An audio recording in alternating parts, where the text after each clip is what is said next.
Hey guys, tonight we begin with the blood. Soaked, oil-drenched, and brutally lethal world of 19th century whaling. Forget Moby Dick's romantic adventure. The reality was months covered in rotting whale guts, oil stains that never washed out, and a death rate that made this one of history's worst jobs. So, before you get comfortable, take a moment to like the video and subscribe. But only if you genuinely enjoy what I do here. And let me know in the comments where you are tuning in from and what time it is for you. It is always fascinating to see who is joining us from around the world. Now, dim the lights, maybe turn on a fan for that soft background hum, and let's ease into tonight's journey together. Fair warning though, you might want to skip dinner for this one. Let's talk about how you became a whaler. Or rather, let's talk about how you got tricked into becoming one. Because make no mistake, nobody with accurate information willingly signed up for this job. The recruitment process was less honest career counselling and more elaborate con artistry with a side of desperation. Picture yourself in a port town. New Bedford, Nantucket, maybe New London. It is 1840, something NG, and you are young, broke, and possibly running from something. A debt, a girl's angry father, or just the soul-crushing boredom of farming the same plot of dirt your grandfather. You walk past the docks, and there it is. A whaling ship. Massive, weathered, romantic in that way. Things look romantic when you don't know any better. The ship's agent spots you. And this man, this professional liar in a waistcoat, has a smile that could sell ice to an Eskimo. He tells you about adventure, about seeing the world, about the South Pacific, where the weather is always perfect, and the whales practically jump into the boats. He mentions money, good money, life-changing money. He shows you numbers on paper, your cut of the profits, your share of the voyage, your ticket to a better life. What he doesn't show you is the fine print. And there is a lot of fine print. The payment system was called the lay system, which sounds almost pleasant until you understand what it actually meant. You didn't get wages, no monthly salary, no hourly rate, no guaranteed anything. Instead, you got a fraction, a lay of the total profits after the voyage ended, after expenses, after the ship owner took their cut, after the captain took their cut, after they deducted the cost of your food, your gear, your bunk, and that jacket they sold you at triple the market price. A green hand, meaning you, someone with zero experience, got something like a 1/175th lay, which sounds like math until you translate it into reality. If the voyage brought in $30,000 worth of whale oil, which was a decent haul, your share after 3 years at sea would be about $171. That is roughly $57 per year. For 3 years of the most dangerous, disgusting work humans had invented up to that point. And here is the kicker. You didn't get that money up front. You got it when you returned. If you returned. If the ship didn't sink. If you didn't die from disease, injury, or a whale turning your boat into kindling. If you didn't jump ship in some Pacific island, because literally anything was better than one more day on that floating hell. Oh, and about those expenses they deducted. The ship's slop chest, basically a floating overpriced general store, charged you $5 for a shirt that cost 50 cents on land. Tobacco that should cost pennies ran you dollars. By the time you factored in everything they claimed you owed. Some whalers finished a 3-year voyage and were told they owed the ship money. They worked for 3 years, risked death daily, and ended up in debt. But you don't know this yet. You are young, you are desperate, and the agent's smile is very convincing. So you sign. You make your mark on a contract you don't fully understand. And just like that, you are a whaler. Congratulations. You've just made the worst career decision of your short life. The ship itself looked impressive from the dock. A proper vessel, maybe 100 feet long, 3 masts reaching toward the sky, built solid from good New England timber. The kind of ship that looked like it could handle anything the ocean threw at it. Which it could, mostly. What it couldn't handle was making the voyage comfortable for the 30-odd men crammed into its belly. Your first time aboard you noticed the smell. Every ship smells, sure. But a whaling ship had a special odour all its own. Old whale oil soaked into every plank, every rope, every surface. Mixed with tar, salt water, unwashed bodies, and a hint of something rotten you couldn't quite identify. It wasn't the smell of adventure. It was the smell of a mistake. The crew was a collection of humanity's odds and ends. You had New England, farm boys like yourself, running from boring futures. Portuguese sailors from the Azores, who actually knew what they were doing. Pacific Islanders recruited or kidnapped, depending on who you asked, valued because they were incredible with harpoons, and didn't complain as much as white sailors. Black Americans, both free and fugitive, because a whaling ship asked fewer questions about your past than most employers. Native Americans, particularly from communities that had whaling traditions going back centuries. It was possibly the most diverse workplace in 19th century America, which sounds progressive until you remember you were all equally miserable. Prejudice still existed, of course. The officers were almost always white. The worst bunks went to the darkest sailors. But when you are all covered in the same whale blood, sharing the same terrible food, and equally likely to die, social hierarchies get weird. The captain was a particular breed of human, usually a man in his 30s or 40s, promoted up from the ranks, which meant he'd survived long enough to know every horror the job entailed, and had decided the power was worth it. Some captains were fair, professional, and ran tight ships. Others were tyrants, who'd make a medieval warlord say, "Let's tone it down a bit." You didn't know which type you'd get until you were weeks from land, and it was far too late to change your mind. Below the captain were the mates. First mate, second mate, third mate on bigger ships. These men were the enforcers, the middle managers, the ones who made sure orders got followed and whales got caught. They could make your life slightly less terrible or significantly more terrible, depending on their mood and your luck. Then there were the skilled positions. The boat steerers, who were basically harpooners with delusions of grandeur. The cooper, who made and repaired the barrels that held whale oil. The ship's carpenter, the blacksmith, the cook. Each had specialized skills, which meant they got slightly better pay and marginally more respect. Not much, but in the economy of suffering, slightly less suffering counted as wealth. And then there was you, the green hand, the rookie, the idiot who signed up without knowing better. Your job was to do whatever anyone senior told you to do, which was everything and anything. Scrub the deck, mend the sails, climb the mast in a storm, man the oars until your hands bled. You were the lowest form of maritime life, and everyone made sure you knew it. The departure was almost festive. Families gathered on the dock. Wives waved handkerchiefs, trying not to cry. Children shouted goodbye to fathers they might not see for 3 years if they saw them again at all. The ship's owners showed up, dressed in fine clothes, making speeches about brave men and profitable ventures. It was all very stirring. What nobody mentioned was the statistics. About 1 in 3 whaling voyages ended with significant casualties. Disease, accidents, drownings, and occasionally whales with a grudge killed crew members regularly enough that it was just considered part of the business model. Life insurance for whalers, if you could even get it, cost more than most men earned in a year. The ship cast off, the sails filled with wind, the crowd cheered, and you, standing on deck, felt a brief moment of excitement. You were going to sea. You were going to have an adventure. You were leaving behind everything familiar for the unknown. That excitement lasted maybe an hour, 2, if you were particularly naive, because almost immediately, several things became clear. First, most of the crew was seasick, including you. The romantic notion of sailing collided with the reality of a constantly moving deck and a stomach that wanted to exit your body via any available route. You spent your first 3 days either vomiting over the rail or wishing you could vomit, because at least then you'd feel like you were accomplishing something. Second, the work was constant. There was always something to do. Sails to adjust, ropes to coil, deck to scrub, equipment to maintain. The mates seemed physically incapable of seeing an idle sailor without inventing a new task. You worked when you were sick. You worked when you were exhausted. You worked in blazing heat and freezing cold and everything in between. Third, the food was bad. Not medieval peasant bad, but close. Hardtack that could break teeth. Salt pork that was more salt than pork. Beans that tasted like the barrel they'd been stored in, and water. Warm, stale water kept in wooden casks where things grew.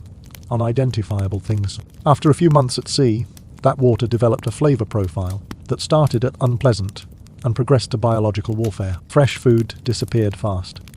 Any vegetables, fruits, or bread from port was gone within 2 weeks.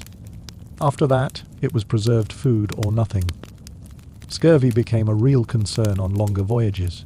Your gums bled, your teeth loosened, your skin bruised from the slightest contact. Vitamin C deficiency wasn't called that yet, but everyone knew that months without fresh food made men sick in specific, horrible ways. But here is where it gets worse, because everything I just described, the bad food, the hard work, the constant seasickness, that was the easy part. That was the honeymoon period. That was before you actually encountered a whale. Let's talk about where you slept, or rather where you tried to sleep in between shifts. The crew quarters, called the forecastle, or focislee, if you wanted to sound salty, were located in the front of the ship, below deck. Imagine a space about 15 feet by 20 feet. Now pack 20 men into it. Add bunks, stack 3, high with maybe 2 feet of clearance between them. Remove all ventilation except one small hatch that got closed during storms, which was always. Congratulations, you've just designed a coffin with a capacity problem. Your bunk wasn't a bed in any recognizable sense. It was a wooden frame with canvas stretched across it. No mattress. No pillow.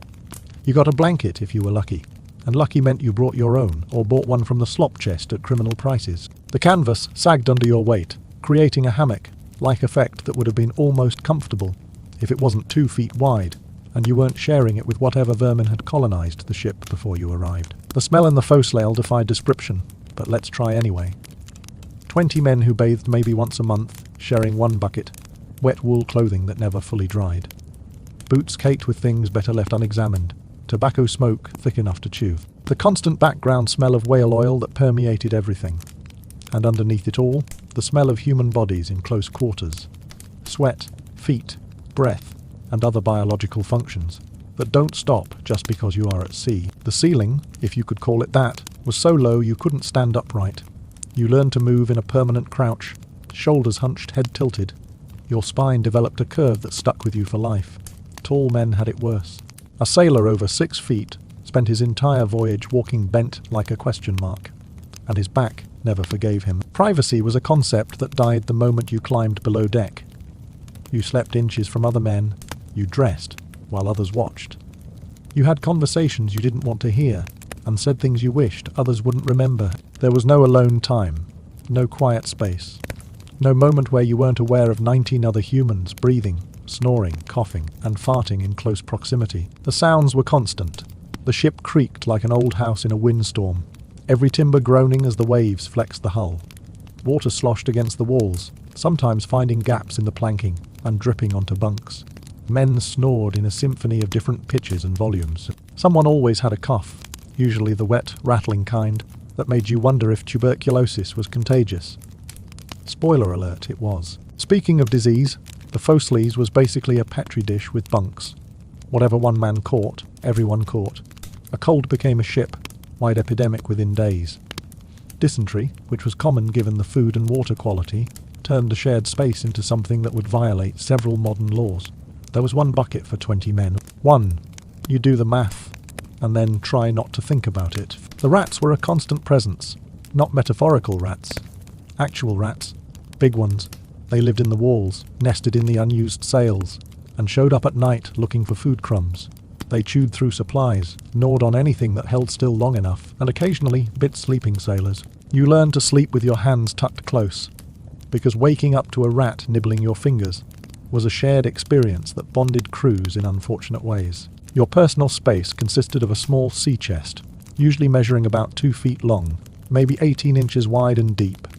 Everything you owned for the next 3 years had to fit in that box. Extra clothes if you had them. Any personal items, letters from home, maybe a book if you could read. That chest also doubled as furniture. You sat on it, you used it as a table. You defended it violently, because theft in the forecastle was common, and nobody, not the captain or God himself, was getting your spare socks. The watches were brutal.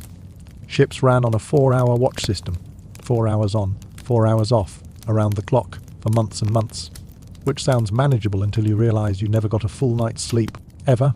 You'd work your 4-hour shift, exhausted, then crawl into your bunk for 4 hours of fitful rest, in a room that sounded like a sawmill, and smelled like a crime scene. Then get kicked awake for another 4 hours of work. Your body never adjusted.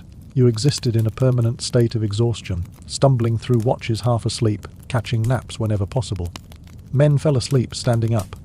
Some fell asleep while working and got screamed at by mates, or worse, lashed for laziness. The lack of sleep compounded everything else. It made you weaker, slower, more prone to accidents, and significantly more likely to make the kind of mistake that got people killed. And here is a fun detail. Your 4 hours off didn't mean rest time. It meant time when you weren't required to be on deck. but there were still jobs to do. Mending clothes that wore out at an alarming rate, repairing gear, carving scrimshaw if you had any artistic talent and free time, which you didn't, writing letters home that you wouldn't be able to mail for months, or just lying in your bunk, staring at the ceiling 2 feet from your face, wondering what series of decisions led you to this specific floating nightmare. The ship itself was always in motion, always, the deck tilted, rolled pitched, and yawed continuously. Walking required constant adjustment. Eating meant bracing your plate, so it didn't slide into your lap. Sleeping meant wedging yourself into your bunk, so you didn't roll out when the ship lurched. Your inner ear stopped knowing which way was up. Your brain got confused about whether you were moving or the world was moving, and eventually it just gave up asking. Storms made everything exponentially worse. The ship bucked like a wild animal. Waves crashed over the deck, sending water pouring through any opening. The hatches got battened down, which meant no fresh air in the forecastle. Just 20 men sealed in a wooden box while the ocean tried to kill them. You could hear the masts cracking, the rigging screaming in the wind, the cargo shifting below with sounds like thunder. Men prayed, men vomited. Some men cried, and nobody blamed them because everyone was thinking the same thing. We're going to die down here, drowned like rats in a bucket. But storms had an upside. No whaling during storms. The boats stayed on deck. The whales stayed wherever smart whales went during bad weather. You got a break from the real work, the deadly work. The work that made storms look like a pleasant distraction. Of course, sailing from New England to the whaling grounds wasn't a quick trip.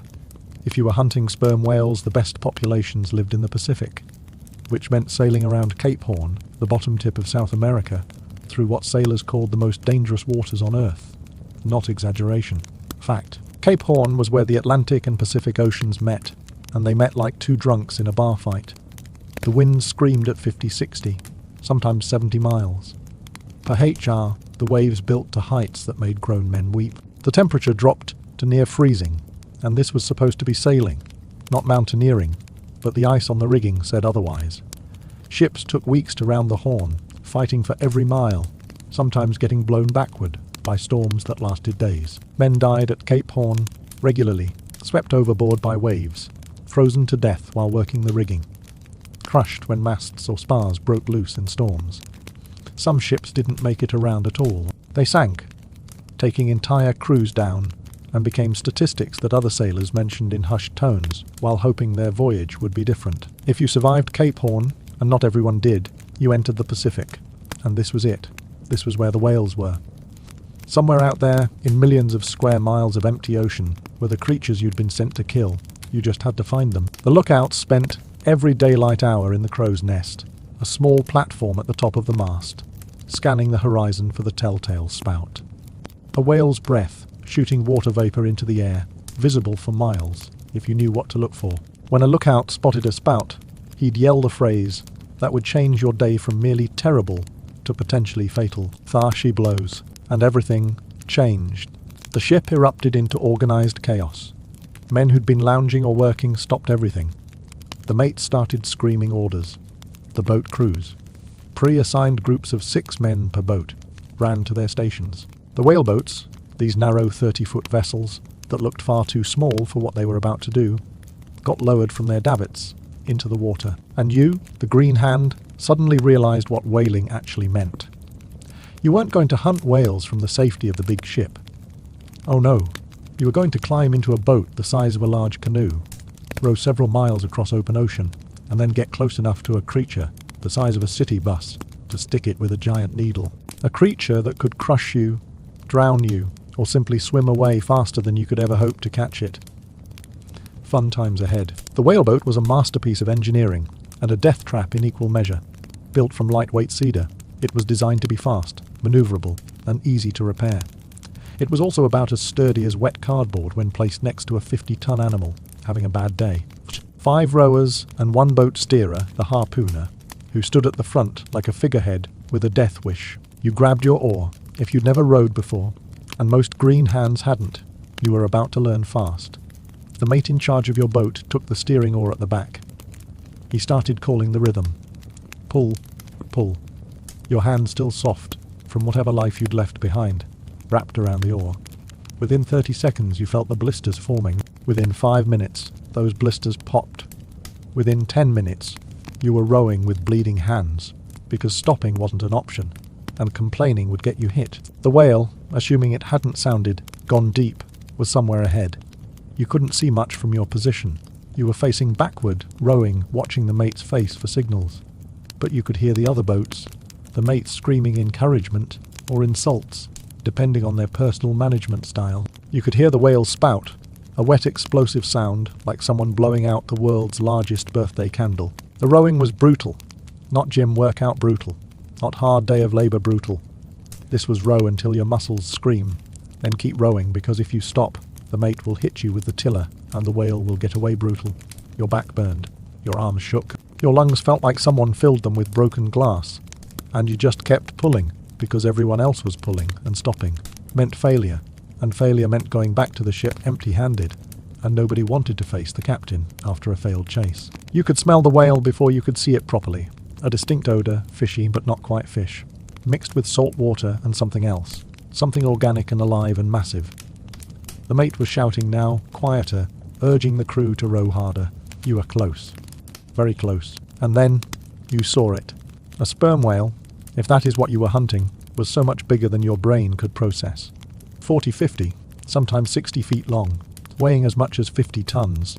A massive, scarred, ancient thing that had been swimming these oceans longer than you'd been alive. Its skin was grey, black, covered in circular scars from giant squid battles in the deep. Its head was a third of its body length, a massive rectangular block containing the most valuable part, the spermaceti organ, filled with the oil that made this whole nightmare profitable. The whale surfaced to breathe, and that is when you struck. The boat steerer, the harpooner, stood up. He'd been crouching in the front, waiting, and now he stood with the harpoon raised. This wasn't a thrown weapon. That is a myth from movies and storybooks that didn't know better. The harpooner held the harpoon with both hands, waited until the boat was close, close enough to smell the whale's breath, close enough to see the barnacles on its skin, close enough to die if this went wrong. And then he struck, drove the harpoon down and forward into the whale's flesh, just behind the head, aiming for the spot where the blubber was thinnest and the weapon might actually penetrate. The harpoon had a toggling head designed to twist sideways once it went in, like a massive fish hook made of iron that was going nowhere once it bit flesh. The harpoon went in with a sound you never forgot, a thick, wet thunk like stabbing a watermelon, but deeper, more final. The shaft quivered. The rope attached to the harpoon went taut, and then the whale realized it had been stabbed, and its response was immediate and terrifying. The whale ran, not metaphorically, literally ran, or rather swam at speeds that seemed impossible for something that large. 15, sometimes 20 miles, per h-hour, dragging your tiny boat behind it like a toy. The rope screamed through the fairlead, creating friction so intense it smoked. Someone had to pour water on it to keep it from catching fire. You were in a wooden boat with a rope that was literally hot enough to ignite, being dragged by a panicking animal the size of a bus, and this was considered a good start to the hunt. This was called a Nantucket sleigh ride, which made it sound fun, like a winter activity for children. It was not fun. It was holding on for your life while the whale decided where you were going, and you had no say in the matter. The boat crashed through waves. Water poured over the sides. You bailed frantically with whatever container you could grab, because taking on too much water meant sinking, and sinking meant drowning, and drowning meant you died for lamp oil. The whale might run for minutes or hours. Sometimes it sounded, going deep, taking out hundreds of feet of rope, so fast, you barely had time to make sure it didn't tangle and drag someone overboard. Men had lost fingers, hands, or entire limbs getting caught in that rope. It happened fast. 1 second you are sitting in the boat, the next second a loop of rope catches your leg, and suddenly you are gone, pulled under so fast nobody can react, and you drown before anyone can cut the line, if they even bother to cut the line, because cutting the line meant losing the whale, and the whale was worth money, and you weren't. When the whale finally tired, or decided to fight instead of run, the real work began. The boat, steerer, and the mate switched positions. The harpooner went to the back to steer, and the mate went forward with the killing lance, because the harpoon didn't kill the whale. It was never meant to kill the whale. The harpoon was just a tag, a way to attach a rope to stay connected while the whale exhausted itself. The lance, a long pole with a sharp blade, was the actual weapon. The mate had to get close again, close enough to use a 6-foot pole to reach vital organs inside a thrashing, terrified, angry whale. He aimed for the lungs, trying to hit what whalers called the life, the spot where a deep wound would cause massive internal bleeding. He stabbed, withdrew, stabbed again, churning the lance inside the wound, trying to hit something important. The whale's response varied. Some whales rolled, trying to capsize the boat with their flippers. Some dove, attempting to drag the boat under. Some turned and attacked, smashing the boat with their tails in a motion called lobbing, which could split a whale boat in half and kill everyone in it. A sperm whale's tail could be 15 feet across. When that much muscle and mass hit wood, the wood lost. Every time. And then there were the whales that used their teeth. Sperm whales had massive jaws filled with conical teeth, each one the size of a wine bottle. They could bite a boat in half. They did bite boats in half. Some whales had learned, through experience, that the small wooden things attacking them could be destroyed, and they absolutely did destroy them, with extreme prejudice and a level of violence that made everyone reconsider their life choices. Men died during this part, drowned when boats capsized, crushed when whales landed on boats, bitten in half in the rare cases when a whale actively hunted back. The ocean around the boat became a scene from a nightmare, frothing white water mixed with blood. So much blood. The whale was bleeding from multiple lance wounds. Sometimes crew members were bleeding from injuries. The water turned red, then dark red, then nearly black as more blood poured out. The whale's spout changed colour. At first it had been clear water vapour. Now it was pink, then red. Then dark red mixed with foam, which meant the lance had hit the lungs, and the whale was filling up with its own blood, drowning from the inside. Whalers called this the chimneys of fire, and it meant the end was close. The whale's movement became sluggish, desperate. It swam in circles, slowly, like it was confused about where to go. It rolled, exposing its white belly.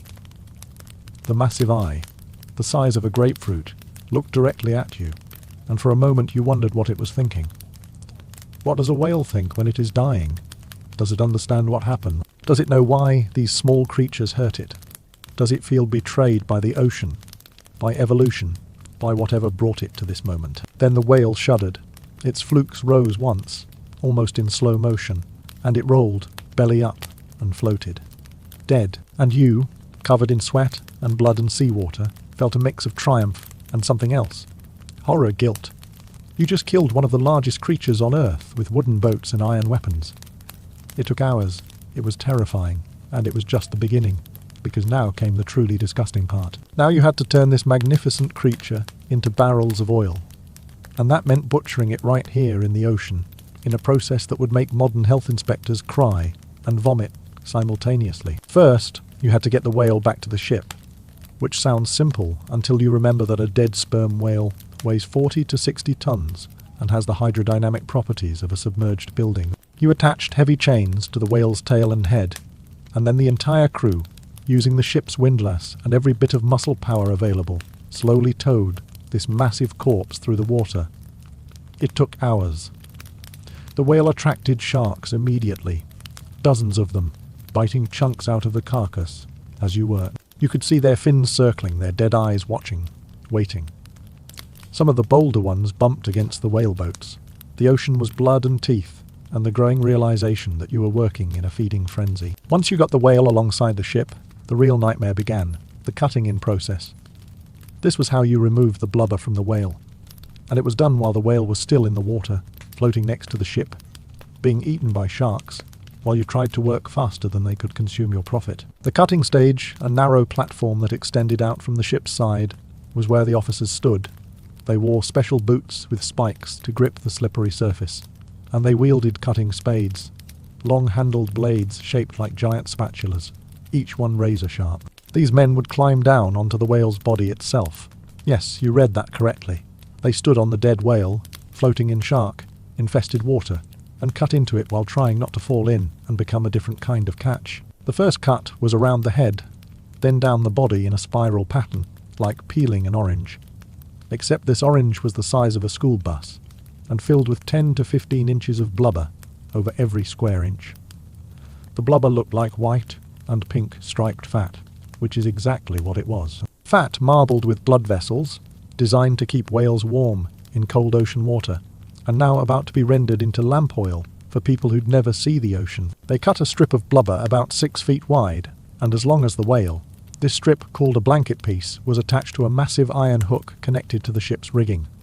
Then the crew used the windlass to pull. The blanket piece peeled off the whale's body as the whale rotated in the water, its massive corpse spinning slowly like some grotesque rotisserie, and the blubber came off in one continuous strip. Imagine watching a several-ton ribbon of fat get pulled off an animal the size of a bus while sharks bit chunks out of the parts you hadn't claimed yet. That was your Wednesday. The windlass required every available hand. You pushed the long wooden bars, walking in circles like a human-powered winch, while the mechanism turned and the blanket piece rose inch by inch. The weight was immense. The blanket piece could weigh several tons, and you were lifting it using nothing but human muscle and wooden machinery that creaked alarmingly under the strain. Sometimes the tackle broke. When that happened, tons of blubber crashed back onto the whale or into the water, and you started over after repairing the equipment and possibly fishing someone out of the ocean who'd been knocked overboard by falling blubber. The officers on the cutting stage worked in constant danger. They stood on a narrow platform, maybe 3 feet wide, jutting out from the ship's side, working with razor. Sharp tools on a surface made of whale body that was slippery with oil, blood, and seawater. They wore those spiked boots, but spikes only helped so much when the platform itself was tilting with every wave. Men fell off regularly, into water filled with sharks actively feeding on the whale carcass. The ship would throw ropes, try to pull them back up, but it didn't always work. Some men were pulled out missing pieces taken by sharks in the seconds they were in the water. Others were just gone, pulled under so fast there was no time to scream. And the smell. Oh, the smell. Nothing in your life prepared you for the smell of cutting in a whale. It wasn't just strong, it was aggressive. It attacked your nose, your mouth, your eyes. The blubber itself had an oily, fishy reek, but that was just the base note. Add in the whale's blood, thick and dark and everywhere. Add in the whale's other fluids, the ones that leaked out when you cut too deep or nicked the wrong internal organ. Add in whale feces because whale intestines were full and death relaxed everything. Add in the shark activity, their thrashing adding a different kind of blood to the mix. Add in the fact that the whale had been dead for hours now, floating in relatively warm water, and decomposition was already beginning. The whale's body started swelling with gas almost immediately after death. The bacteria in its gut began breaking down tissue, producing gases that built up inside the carcass. This made cutting dangerous because if you hit the wrong spot, the whale could essentially burp or fart gas that smelled worse than anything you'd encountered. Hydrogen sulfide, methane, various organic compounds produced by decay, all trapped inside a massive body and suddenly released. Men vomited instantly. Some passed out from the smell alone. Everyone's eyes watered and burned. And you couldn't escape because you were standing right there working on the source, and the work couldn't stop just because your body was rebelling against every sense input. The result was a smell that made your eyes water, that made breathing through your nose impossible. That stuck to your clothes, your skin, your hair, your very soul. You tried breathing through your mouth, which just meant you tasted it instead. A thick, oily, rancid flavour that coated your tongue and made you gag. Some men vomited. Most men vomited. But vomiting didn't excuse you from work, so you vomited and kept working, adding your own contribution to the miasma. Every breath tasted like death and oil. The air was thick with it, visible almost, a haze that hung over the ship. Other vessels could smell a whaler from miles downwind.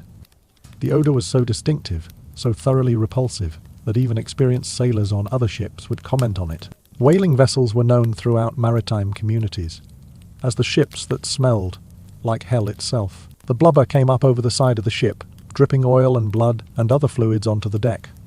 The deck, which had been wood, was now a slippery, greasy surface that required intense concentration to walk on without falling. Men tied ropes around their waists, safety lines, because falling meant sliding off the deck into water filled with sharks, who were already in a feeding mood. But the safety lines were a double-edged protection. Yes, they stopped you from sliding overboard, but they also meant if something went wrong with the machinery, if the blanket piece fell or the tackle failed, you were tied to the spot and couldn't escape. Men had been crushed by falling blubber, killed instantly by multiple tons of fat landing on them because they were clipped in and couldn't move fast enough. It was a choice between drowning with sharks or being crushed, and honestly, neither option was great. You, as a green hand, were part of the deck crew. Your job was to cut the blanket pieces into smaller chunks called horse pieces. Each one maybe 5 feet by 2 feet. You used a long-handled spade, similar to what the officers used. The blubber was thick, rubbery, and surprisingly tough. Cutting through it took strength and technique, and your hands, already blistered from rowing, were now slippery with oil. The tool could slip. The tool did slip. Men cut themselves regularly. Deep cuts through palms, across fingers, gouges in legs when a spade slipped at the wrong angle. The blubber itself was strange to work with. It wasn't like cutting meat or fat from a terrestrial animal. Whale blubber was dense, fibrous, tough as leather in places. Your blade would catch on blood vessels or connective tissue, making each cut unpredictable. Sometimes the spade went through easily. Sometimes it stuck, and you had to lean your whole body weight on it to make progress. And all the while, the blubber was dripping oil onto your hands, your boots, making everything more slippery, more dangerous, more likely to end in injury. The texture under your hands was disturbing. Room temperature whale blubber felt like cold, wet rubber, slightly warm from the whale's body heat, but cooling rapidly. Slick with oil that oozed out continuously. Your fingers couldn't get proper grip. You'd try to hold a piece steady while cutting, and it would slide out of your grasp, flopping onto the deck, or, worse, onto your feet. Boots protected you somewhat, but several pounds of blubber landing on your toes still hurt. And if a spade came down at the wrong moment, you learned very quickly what your own blood looked like, mixed with whale oil on a wooden deck. And here is a fun detail about cuts on a whaling ship. They didn't heal well. You were constantly wet, constantly covered in oil and salt water, working with hands that never got clean. Infections were common. A small cut could become a swollen, pus-filled wound within days. Gangrene was a real concern. Men lost fingers, hands, or their lives from infections that started with a simple accident during cutting. The ship's medical response to infected wounds was primitive. Pour whiskey on it. If whiskey was available, cauterize it with a hot iron, if it looked really bad. Otherwise, wrap it in whatever passed for bandages, which were usually just strips torn from old shirts, and hope for the best. Hope was not an effective medical treatment, but it was what you had. Some men developed blood poisoning. You could see it happening. The wound would turn angry red, then the redness would spread in lines up the arm or leg. The man would get feverish, delirious. Eventually, he'd die, his body overwhelmed by infection from a cut that modern medicine could fix with basic antibiotics. But antibiotics wouldn't exist for another 80 years, so men just died from preventable infections, and the crew wrapped the body and threw it overboard and got back to work. The horse pieces went down through a hole in the deck into the blubber room, a storage area where they'd be kept until processing. The blubber room was exactly as pleasant as it sounds. Dark, cramped, filled wall to wall with chunks of whale fat, smelling like concentrated death, and warm enough that the blubber started rendering on its own. Leaking oil that pooled on the floor and soaked into your boots. Working in the blubber room was a special punishment, usually reserved for men who'd angered the officers. You'd climb down into this dark, hot space, barely tall enough to stand in, filled with decomposing fat, and stack the pieces as they came down from above. The air was so thick with oil vapour you could barely breathe. There was no ventilation except the hole in the deck, and that opening was constantly blocked by more blubber being passed down. Men passed out from heat and lack of air. They'd be dragged out, water thrown on them, and sent back down once they could stand. The floor of the blubber room was slick with leaked oil. You couldn't walk normally. You shuffled, carefully, trying not to fall because falling meant landing face first in oil that had been rendering out of decomposing blubber for hours. And if you fell, there was no clean water to wash with. You just stood up, dripping, and continued working, because complaining achieved nothing except getting you hit. But wait, we're not done with the whale yet, because the body still had valuable parts inside. After removing the blubber, someone had to deal with the head. A sperm whale's head was 1/3 of its total length and contained the most valuable substance on the ship, spermaceti. This waxy oil, stored in the spermaceti organ and the case, could be refined into the highest quality candles and industrial lubricants. It was worth far more per gallon than regular whale oil. Getting the spermaceti meant opening the head. The head was either cut off and hauled onto the deck, if the ship was large enough, or processed in the water, men leaning over the side with buckets. The case, a massive cavity in the front of the whale's skull, could hold hundreds of gallons of spermaceti. Men would literally climb into the head cavity, standing inside a dead whale's skull, using buckets to bail out the liquid inside. Imagine that for a moment, you are standing inside the head of a dead whale. The walls around you are meat and bone. You are up to your knees in a warm, waxy substance that looks like cream and smells like concentrated whale. It is dark because the only light comes from the opening above you, and your shipmates are yelling at you to work faster. The liquid sloshes around you as the ship rocks. You can hear your own breathing, loud in the enclosed space, and the wet sounds of your boots in the spermaceti. This was not a job for the claustrophobic, or anyone with a functioning sense of self-preservation. The spermaceti, once bucketed out, was stored separately from the regular blubber. At room temperature, it solidified into a waxy substance that looked almost clean compared to everything else on the ship. Almost. Meanwhile, other crew members dealt with the whale's mouth. Those massive teeth, each one weighing several pounds, were valuable ivory. Men extracted them using chisels and mallets, hitting them with enough force to break them free from the jaw.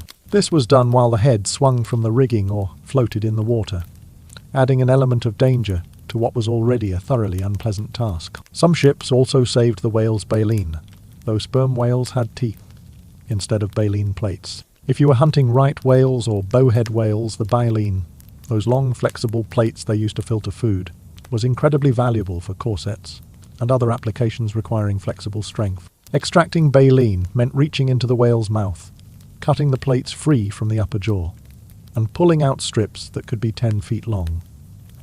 You did this while trying not to think about how recently this mouth was alive, and how many teeth surrounded you. The rest of the whale, the meat and bones and organs, was waste, useless for profit. After stripping the blubber and removing the valuable head parts, the carcass was cut loose. It sank or floated away, a massive feast for sharks and other scavengers. Whalers left a trail of corpses across the ocean, whale bodies in various states of consumption, markers of where ships had been successful. The cutting-in process took 12 to 18 hours for a large whale. Continuous work. No breaks for meals, though someone might hand you hardtack to gnaw on while you kept cutting. No rest. The work had to be done quickly because the clock was ticking on decay, and a whale that started seriously decomposing became dangerous. The gases building up inside could cause the carcass to explode. Not a metaphor. Dead whales could actually explode from internal gas pressure, spraying everyone nearby with rotted meat and fluids that defied description. There were cases of exploding whales that became legendary.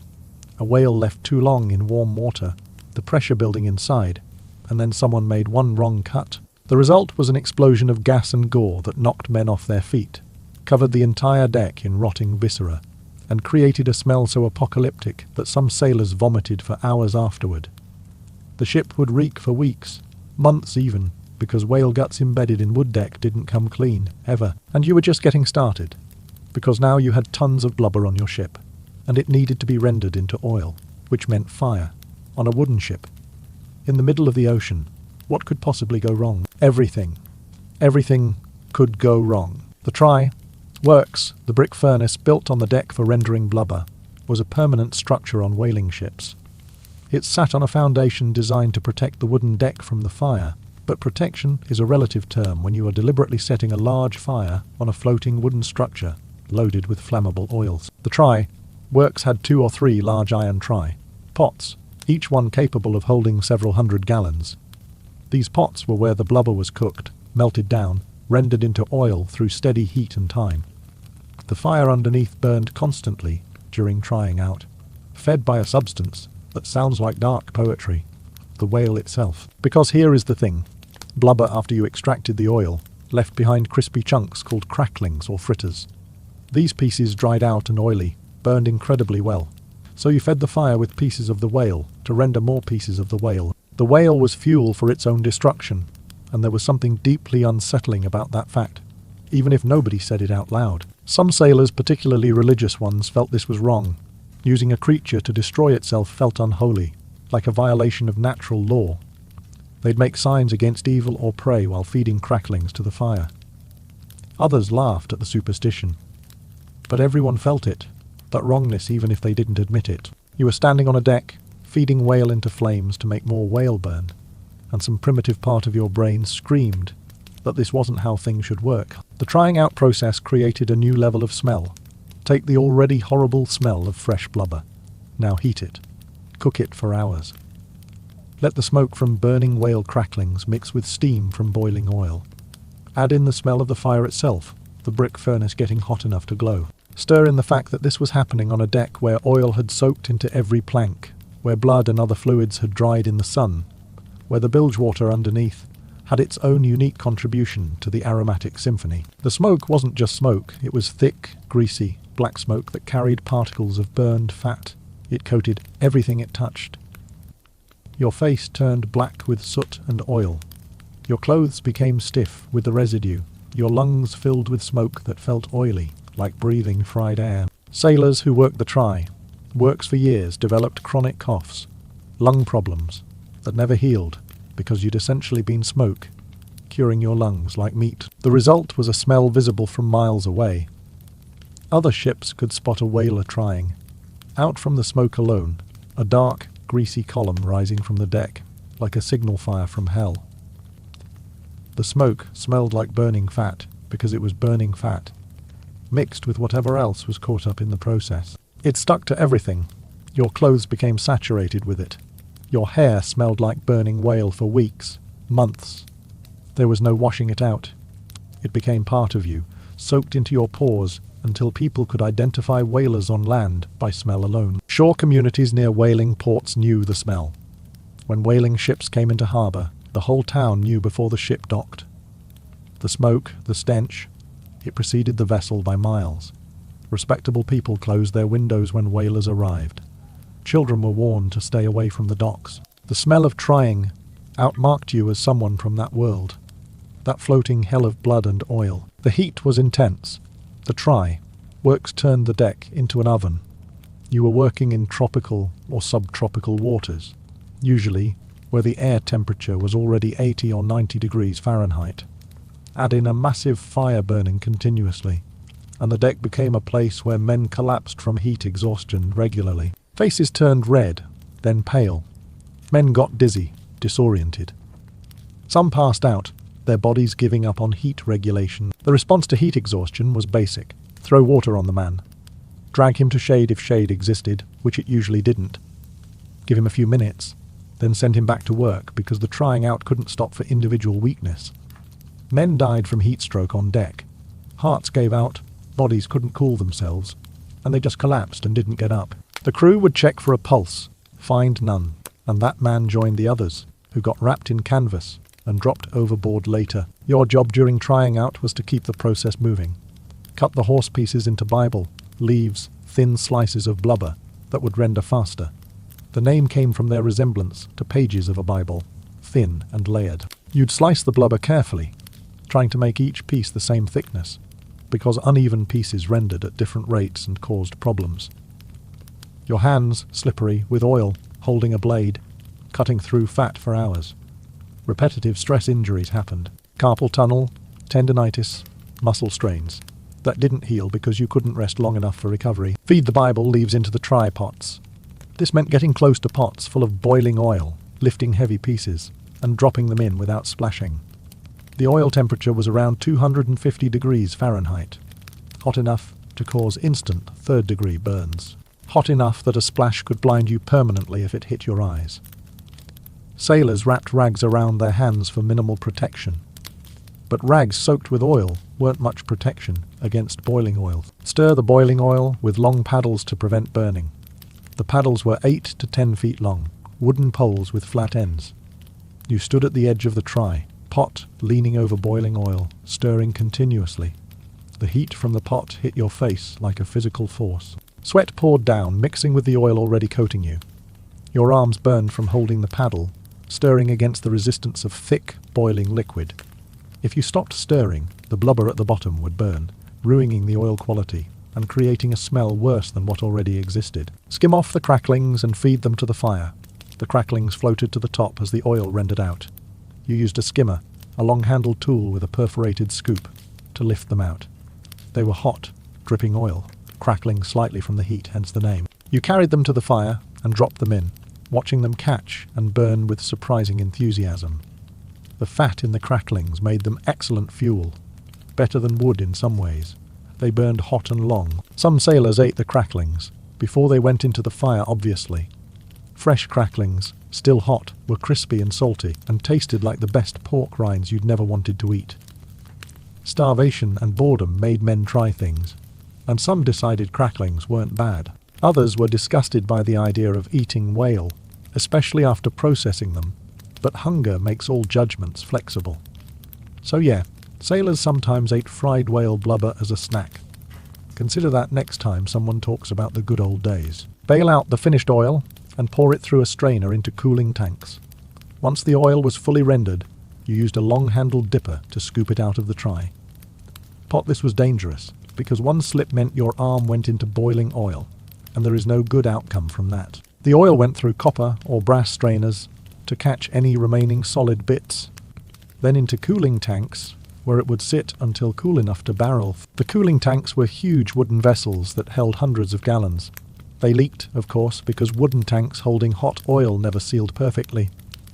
The deck under the cooling tanks was permanently stained, permanently slippery, permanently hazardous. But this was whaling, where hazard was the default state, so nobody worried much until the deck actually caught fire. And sometimes the deck caught fire. Despite all precautions, despite the brick foundation and the careful work, sometimes oil-soaked wood ignited. Maybe a spark landed wrong. Maybe someone made a mistake. Maybe the universe decided this particular ship had pressed its luck long enough. Fire on a wooden ship was a death sentence, unless controlled immediately. The crew had buckets stationed everywhere, sand for smothering flames, protocols drilled into everyone. But protocols don't always work when everything around you is flammable. Ships burned. Not often, but it happened. The whole vessel going up while the crew abandoned ship, taking to the whaleboats and watching their home, their cargo, their entire livelihood burn to the waterline and sink. Survivors would be picked up by other ships, if they were lucky. If they weren't lucky, they died of exposure in the boats, adrift in the ocean, with no supplies, waiting for rescue that never came. Every step involved being near the fire, handling boiling oil, working with sharp tools, all while exhausted and overheated and covered in grease, that itself was flammable. Accidents were constant, burns, cuts, falls, all happening in a space that smelled like rendered death and looked like the working floor of hell. The oil itself was dangerous beyond the temperature. It bubbled and spat like angry cooking oil, but much worse. Bubbles the size of baseballs would form and burst, sending droplets of 200-degree oil flying. You learn to work at arm's length, to turn your face away, to always know where the oil was because getting splashed was, when not if. If you got boiling whale oil on your skin, it caused third-degree burns instantly. And here is the horrible part. Oil doesn't wash off easily, especially not with the cold seawater you had available. So if you got splashed, the oil stuck to your skin and kept burning. You could jump in the ocean, and the oil would still be there, still burning. You'd have to scrape it off with whatever was handy, damaging the burned skin further in the process. Men had permanent scars, entire patches of skin that had melted and healed wrong from oil splashes that happened in seconds. Their faces, arms, chests, anywhere exposed while working the try. Work sunburns were so severe they crippled. Hands that couldn't grip properly anymore. Arms that couldn't bend. Faces that pulled tight from scar tissue. And there was no workers' compensation. No acknowledgement that maybe the job itself was the problem. The trying out could take days for a large whale. Days of continuous fire, smoke, smell, and danger. You worked in shifts, but the work never stopped. Day and night. The try. Works burned, the smoke poured out, and the barrels of oil slowly accumulated. Time lost meaning. You measured your life in rendered blubber, in barrels filled in hours until your shift ended. And you could collapse in your bunk and try to sleep through the heat and smoke and noise. The barrels themselves were made on board by the ship's cooper, who worked frantically to produce enough containers for the oil. The cooper was a specialist skilled in barrel making and essential to the voyage. He worked with wooden staves and metal hoops, shaping barrels that could hold oil without leaking, or with minimal leaking. No barrel was perfect, and whale oil found every gap. But a good cooper minimized the losses. Empty barrels were stored below deck in every available space. As they filled, they were marked with the ship's stamp, the date, and the type of oil. Spermaceti got special markings because it was more valuable. The barrels weighed hundreds of pounds when full. Moving them required multiple men, and careful coordination, because dropping a full barrel meant losing both the barrel and the oil, plus probably injuring whoever was in the way when several hundred pounds of wood and liquid crashed down. Filled barrels went into the hold, the cargo space deep in the ship's belly. The hold was dark, cramped, and smelled like concentrated whale oil, because that is what it was full of. Barrels were stacked and wedged together to prevent shifting during storms. A hold full of loose barrels was a recipe for disaster. The ship would roll. The barrels would shift, smashing against each other in the hull, breaking open and spilling oil, turning the hold into a slippery death trap that could sink the ship if enough barrels broke. And here is something nobody warned you about. The oil soaked into you, not metaphorically. Literally, your hands were constantly in contact with oil from various stages of the process.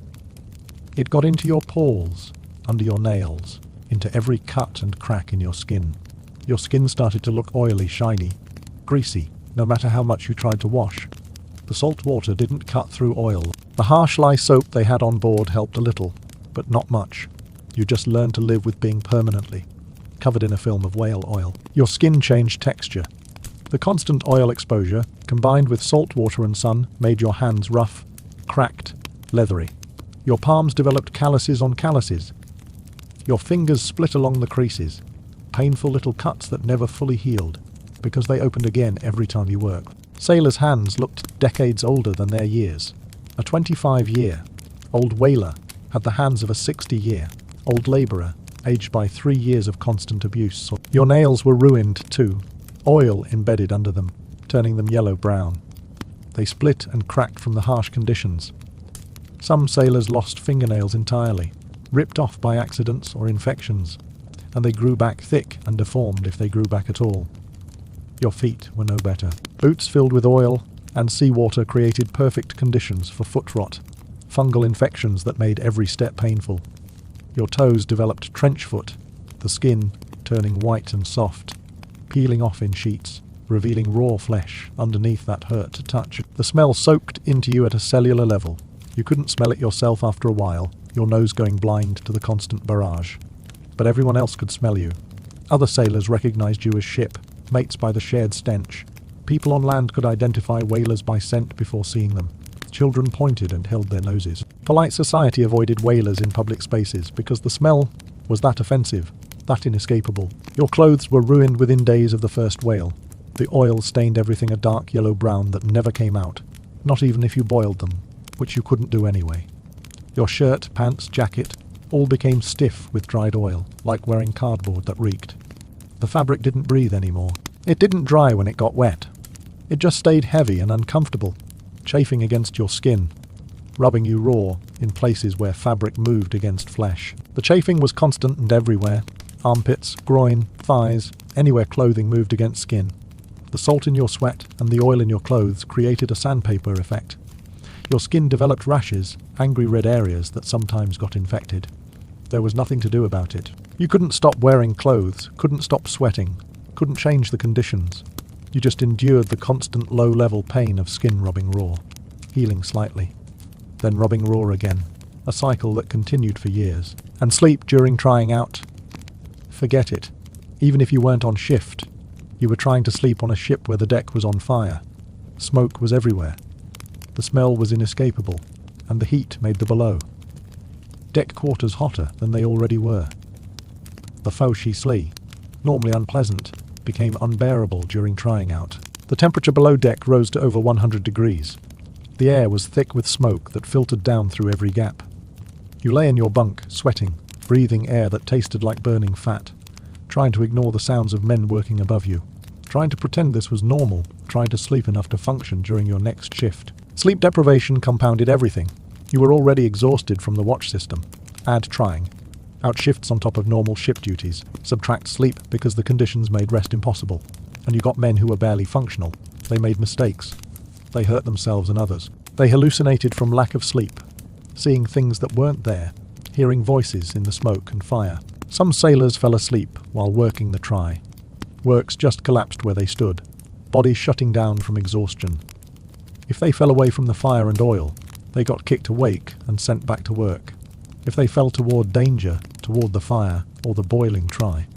Pots, well, that is how some men died.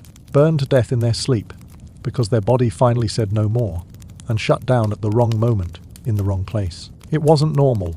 Nothing about this was normal, but it was whaling, and this was what you signed up for, allegedly. And then there was the waiting, the endless soul-crushing waiting. Between whales you could go days, weeks, sometimes months without spotting anything worth hunting. The ship sailed predetermined routes, following whale migrations, checking known feeding grounds, hoping for luck. During these periods you still worked. The ship still needed maintenance. Sails needed mending, ropes needed replacing. The deck needed scrubbing, even though it would never actually be clean. But the work couldn't fill all the hours, and that is when the real enemy appeared, boredom mixed with proximity. 30 men trapped on a small ship with nothing to do but think about how much they hated being there. Fights broke out regularly, sometimes over real grievances, stolen property or insults, more often over nothing, just accumulated tension that needed release. The officers broke up fights with fists or whips, depending on their mood and the severity of the altercation. Some men went genuinely insane. The isolation, the stress, the violence, the utterly alien nature of the work. It broke people. You'd see it happening gradually. A sailor who'd been normal, or at least functional, would start talking to himself. Then talking to things that weren't there. Then having conversations with people only he could see. Some men became paranoid, convinced the crew was plotting against them. Others became catatonic, just staring at the horizon for hours, unresponsive to commands or threats. The officer's response to mental illness was roughly what you'd expect from the 19th century. None. If a man could still work, he worked. If he couldn't work, he was confined, tied to his bunk or a mast, and the crew just stepped around him until he either recovered or died. Mental health care wasn't in the budget, and sympathy was in short supply. And then there were the physical injuries. We've mentioned cuts from spades, but that was just the beginning. Men fell from the rigging regularly, plummeting 30, 40, sometimes 50 feet onto wooden decks. Most died on impact. Some survived with broken backs, broken legs, skulls that cracked like eggs. There was no real medical care. The ship's medicine chest contained basic supplies, some bandages, some laudanum for pain, some questionable remedies that didn't work. The captain or first mate usually served as ship's surgeon, which is terrifying when you realize these were men whose medical training consisted of what they'd learned from previous captains, who'd learned from previous captains, a chain of ignorance going back generations. Broken bones got set without anesthesia. You bit down on a piece of leather or wood while someone yanked your leg straight and splintered it with whatever materials were available. Sometimes it healed. More often it healed wrong, leaving you with a limb that didn't bend right or hurt for the rest of your life. Or it didn't heal at all. Infection set in, and you died screaming in your bunk, while the ship sailed on because stopping wasn't an option. Amputations happened at sea. Had to happen because gangrene didn't wait for convenient ports. A sailor with an infected hand that was turning black had two choices: lose the hand or die. The procedure was medieval. The patient got drunk, if alcohol was available, or just held down if it wasn't. Someone, usually the captain, would use whatever tools were handy: a knife, a saw from the carpenter's supplies, to remove the infected limb as quickly as possible. The stump got cauterized with a hot iron or tar to stop the bleeding.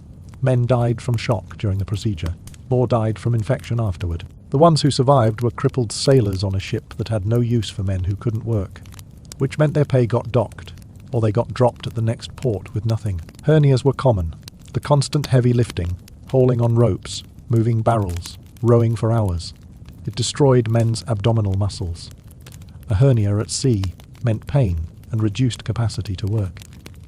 There was no surgery for it. You just lived with it, a bulge in your gut that hurt more each day, until it strangulated and killed you, or you made it back to land, and maybe found a doctor who could help. Dental problems were universal. The diet of hardtack and salt pork was terrible for teeth. Scurvy loosened them further. Toothaches were constant, throbbing agony that had one solution: extraction. Someone with pliers, and there was always someone with pliers, would yank the bad tooth out.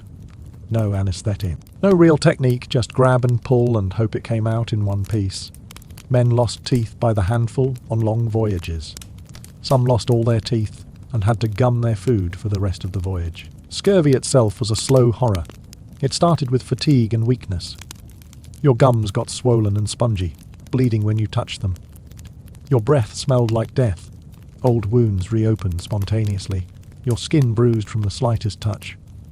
Then the bruises spread and darkened. Your joints swelled and hurt. You got feverish. Your teeth fell out. And if it progressed far enough, you just died.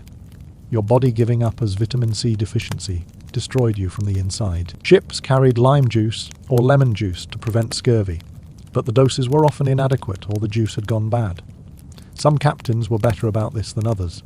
The good ones enforced daily rations of citrus. The bad ones skipped it to save money, and their crews paid the price in bleeding gums and early graves. Then there were the diseases you caught in port. Whaling ships stopped at islands throughout the Pacific. Hawaii, the Marquesas, the Azores, anywhere they could get fresh water and supplies. These stops were theoretically for rest and resupply. In practice, they were opportunities for sailors to drink, fight, and visit brothels, which meant opportunities to contract every disease imaginable. Syphilis was rampant.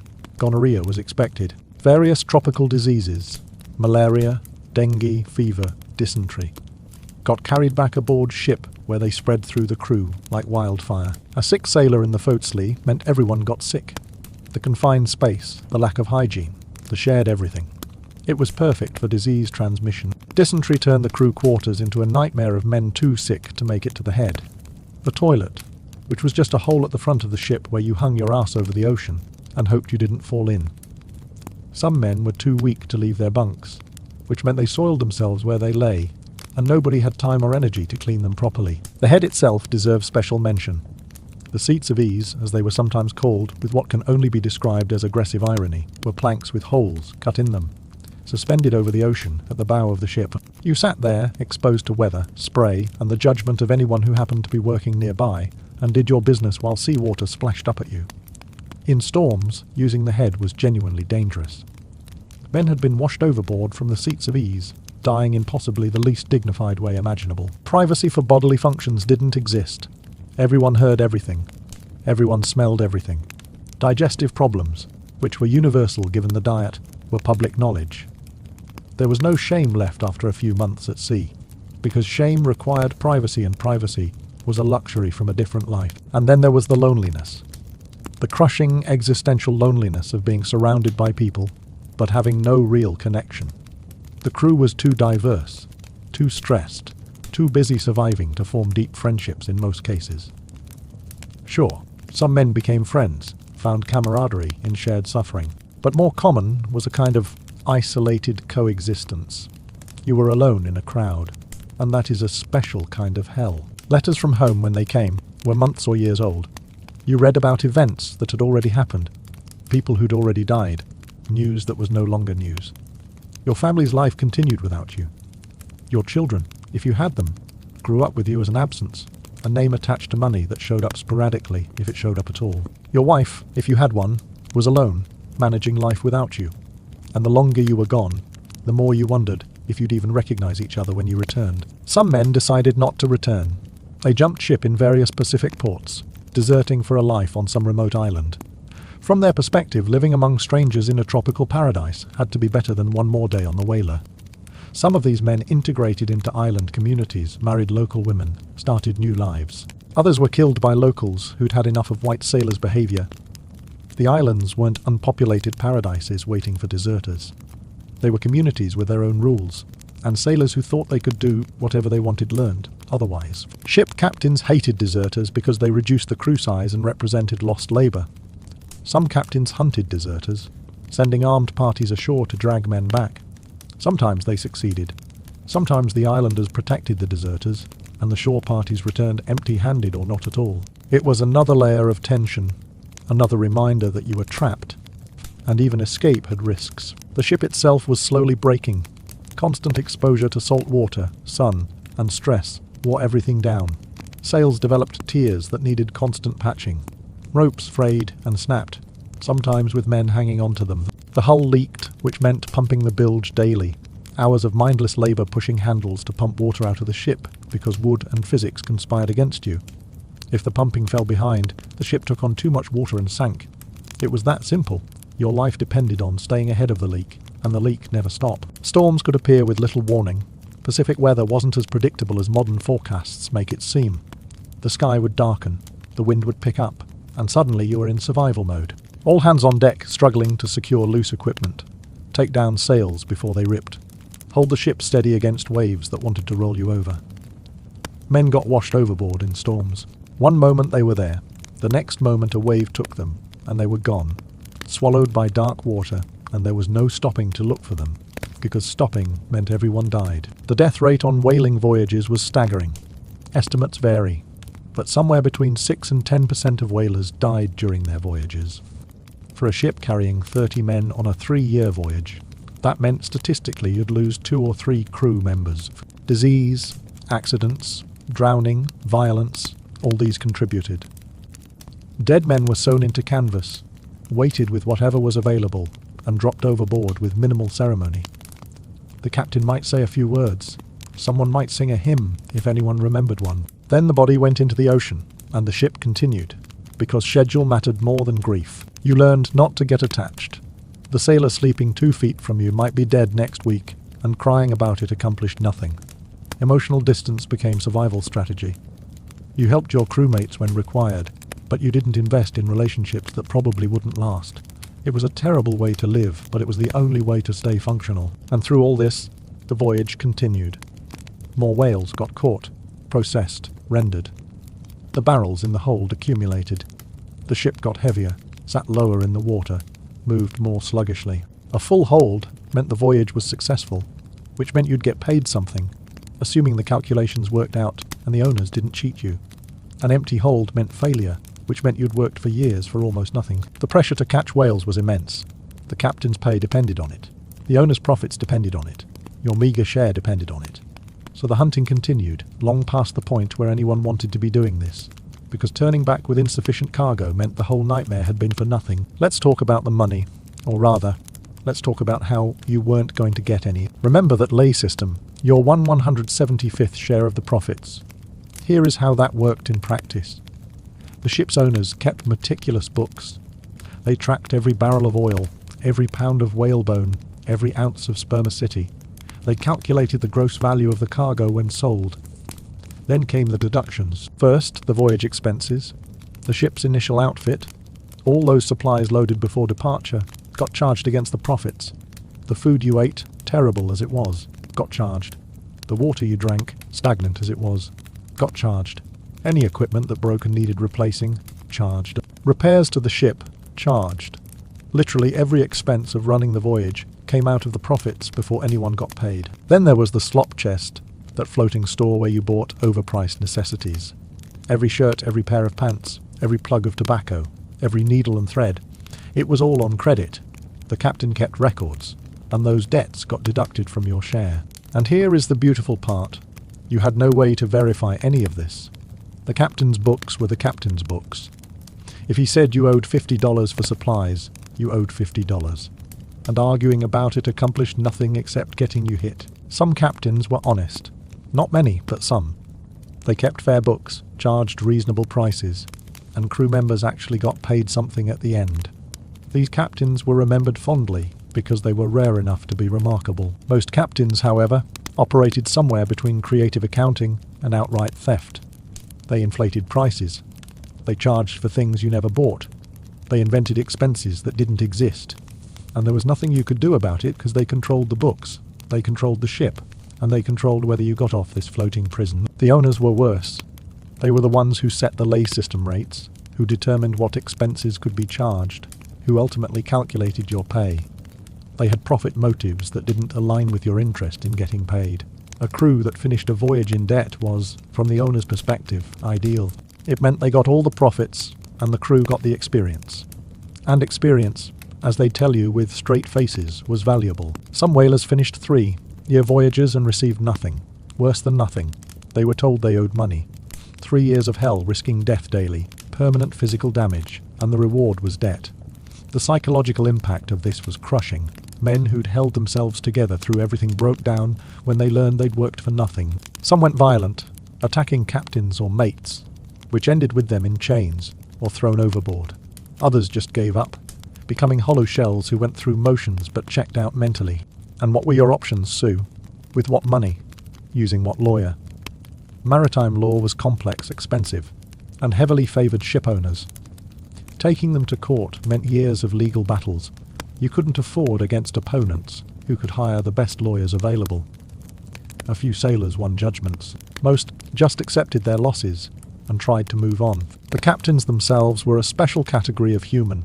The power dynamic on a whaling ship was absolute.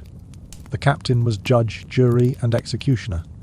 His word was law, and the law could be arbitrary, cruel, and violent. Some men handled this power responsibly. Others became tyrants. Flogging was common. A sailor who disobeyed, talked back, or simply annoyed, the captain could be flogged publicly on deck. The cat o' nine tails, a whip with 9 knotted cords, was the standard tool. The sailor was tied to the rigging, shirt removed, and then beaten until the captain decided he'd had enough. Some captains stopped after a dozen lashes. Others went to 50, 100, until the sailor's back was hamburger and he passed out from pain. And this was legal, completely legal. Captains had the authority to discipline their crews however they saw fit. Nobody was coming to save you. There was no appeals process, no higher authority to petition. You took your beating, if you survived it, and got back to work. Some captains took it further. They invented punishments that bordered on torture, making a man stand in the rigging for hours in the cold, denying him food, denying him water, confining him in a chest barely large enough to sit in the tropical heat, until he nearly died from dehydration, dragging him behind the ship at the end of a rope, a practice called keel hauling that could drown a man or strip his skin off on the barnacles that covered the hull. The crew's recourse was limited. Mutiny was an option, but mutiny was a capital crime. If you mutinied and got caught, you hanged. And mutinies rarely succeeded because the officers had weapons and authority, and the crew, exhausted and malnourished, usually didn't have the coordination to pull it off. Failed mutinies ended with ringleaders executed, and everyone else flogged into submission. Some captains were killed by their crews, not often, but it happened. A captain who pushed too hard, who was too violent, who made life unbearable, might suffer an accident. Falls from rigging happened. Disappearances during night watches occurred. Mysterious illnesses struck. The crew would claim ignorance, swear the captain's death was natural or accidental, and without evidence to prove otherwise, the mate took command, and the voyage continued. But most crews just endured. They survived however they could, counting days, dreaming of home, and hoping the captain didn't single them out for special attention. The ship's hierarchy was rigid and unquestionable. Captain, mates, skilled crew, and then everyone else. Your rank determined your food, your quarters, your treatment. The captain ate well, relatively speaking. He had a private cabin, a real bed, access to better supplies. The mates had smaller cabins, but still private space. The skilled craftsmen had marginally better conditions. And you, the common sailor, had the foci slay, hardtack, and the knowledge that you mattered less than the barrels of oil in the hold. The class divide was stark. Officers were called sir, treated with deference, and had authority to beat you for disrespect.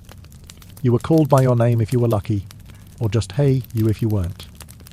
The officers wore better clothes, got medical attention when sick, and had futures beyond this voyage. You had oil-stained rags, no medical care worth mentioning, and a future that looked a lot like the past. More ships, more whales, more suffering. Eventually, after 2, 3, sometimes 4 years at sea, the ship turned toward home. The hold was full, or time had run out, or the captain decided it was enough. The return journey retraced the path you'd taken years before, around Cape Horn again, which was just as dangerous heading east as it had been heading west. Up the Atlantic, fighting weather and currents. Finally, after months of sailing, the coast of New England appeared on the horizon. You might expect joy, relief, excitement at seeing home again, and there was some of that, but mostly there was exhaustion and numbness.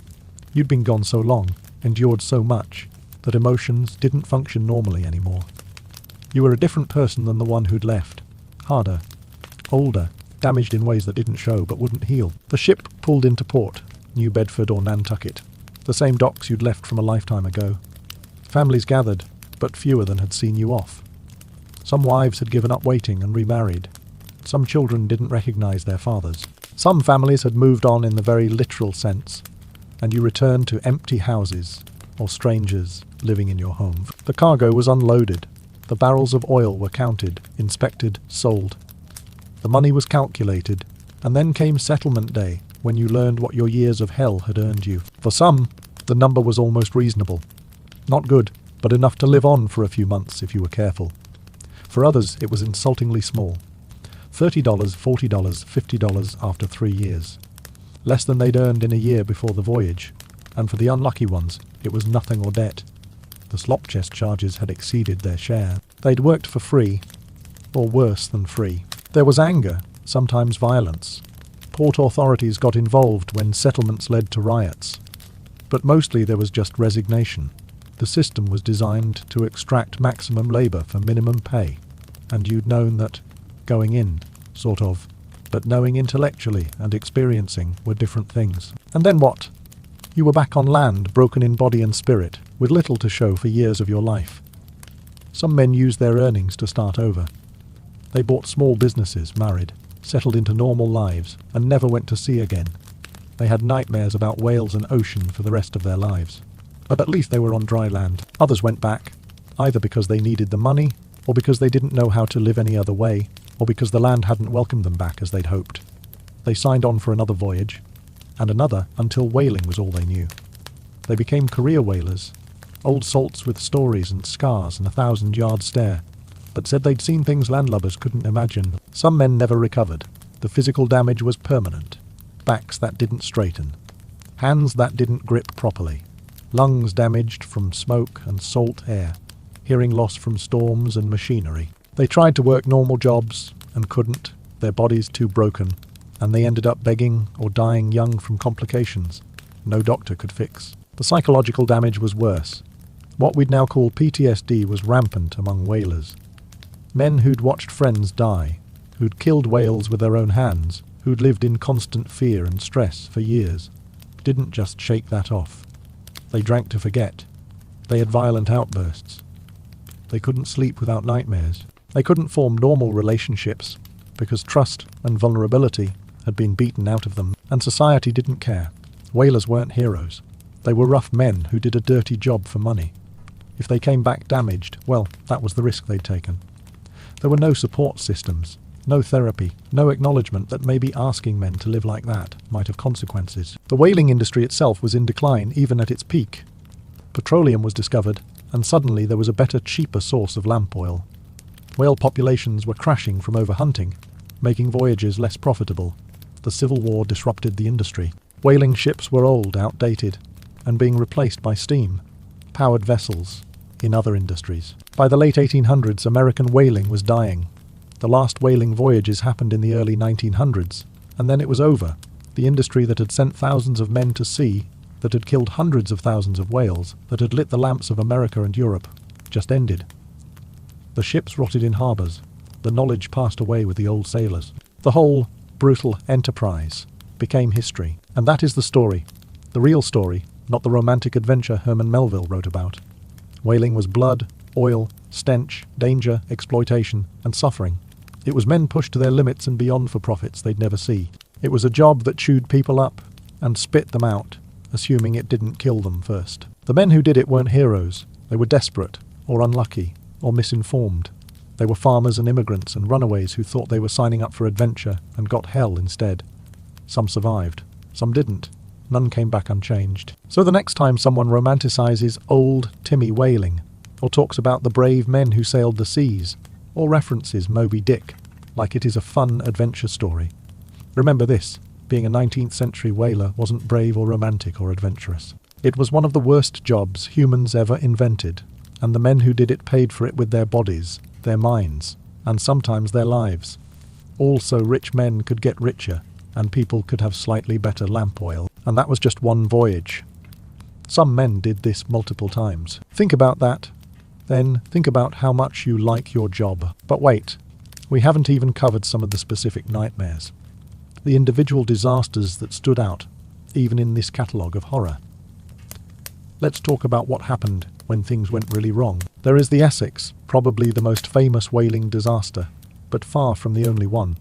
In 1820, a sperm whale, probably male, probably angry from being hunted, rammed the Essex head on twice. The whale was estimated at 85 feet long and attacked the ship deliberately, swimming away and then turning back to hit it again with its massive head. The ship sank. The crew took to the whaleboats with minimal supplies and spent months at sea. They resorted to cannibalism. They drew lots to see who would be killed and eaten to keep the others alive. 8 men survived out of 20.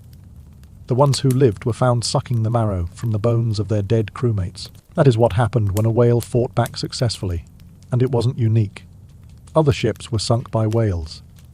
The Anne Alexander in 1851, also attacked by a sperm whale, went down fast enough that the crew barely escaped. Whales learned, apparently. They figured out that the wooden ships were the source of the small boats that hurt them, and some whales decided to take preemptive action. Then there were the boats destroyed during hunts. Not ships, but whaleboats.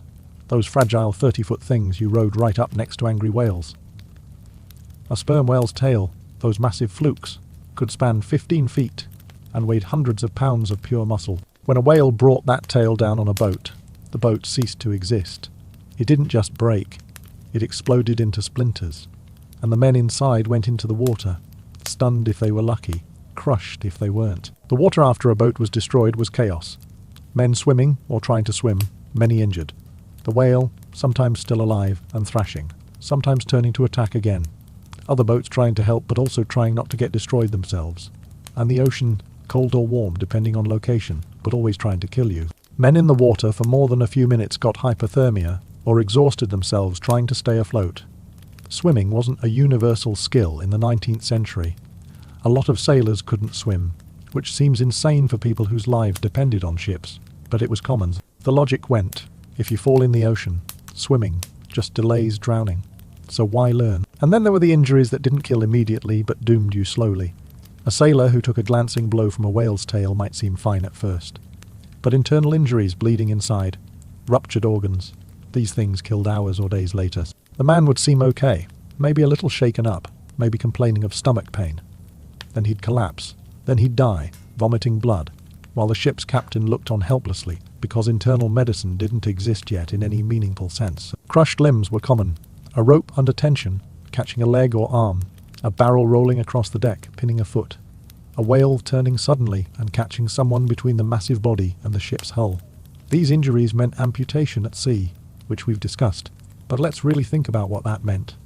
You are on a ship. Your leg is crushed beyond saving. The bone is shattered, the flesh pulped, and it is already infected. Someone has to saw it off. With a saw, while you are conscious or barely drunk, and then you heal, or don't. And either way, you are a one-legged sailor on a ship that needs able-bodied workers. The disabled sailors got put ashore at the next port, just dropped off with whatever pay they had coming, if any, in places like Hawaii, or the Marquesas, or random Pacific islands. Some of these men integrated into local communities. Others became beggars. A few made it back to America eventually, broken men with stories nobody wanted to hear. Society had no use for crippled whalers. There were no pensions, no disability benefits, no acknowledgement that maybe losing your leg for someone else's profit deserved compensation. Let's talk about the food in more detail, because the horror of the diet deserves expansion. The hardtack, those thick crackers that were supposedly bread, was baked months or years before you ate it. It was hard enough to break teeth, which wasn't an exaggeration. Men actually broke teeth trying to bite into hardtack, and once you'd broken a tooth, you had all the dental problems we've discussed. Smart sailors soaked hardtack in water or coffee to soften it. But that took time, and you didn't always have time. And the hardtack had weevils, little beetles that bored into the crackers and laid eggs. You'd break open your hardtack and find it full of tunnels and larvae. Some men picked the bugs out before eating. Most didn't bother after a while. It was extra protein, they'd joke, trying to make light of eating infested food. But it wasn't funny, it was disgusting, and everyone knew it. But the choice was eat the bug-infested hardtack or starve. The salt pork was pork that had been preserved in brine for months. It was so salty that eating it made you desperately thirsty, which was a problem when fresh water was rationed. The pork itself was more fat than meat, and the fat was rancid by the time you ate it. It tasted like salt and rot. Some pieces had green tinges. You ate them anyway because the alternative was nothing. The beans were weevil-infested too. You'd cook them and skim the bugs off the top of the pot. Or not. Depended on how hungry you were and how much you still cared. After months at sea, most men stopped caring. They ate whatever was put in front of them and didn't ask questions because knowing made it worse. Occasionally, the ship would catch fish, or a dolphin, or a sea turtle. Fresh meat was celebrated like a holiday. The crew would actually smile, a rare occurrence. But fresh food ran out fast, and then it was back to hardtack and salt pork and beans, a holy trinity of maritime misery. Water was its own category of terrible, stored in wooden casks. It developed algae, bacteria, and various organisms. The water turned greenish. It smelled stagnant. It tasted worse.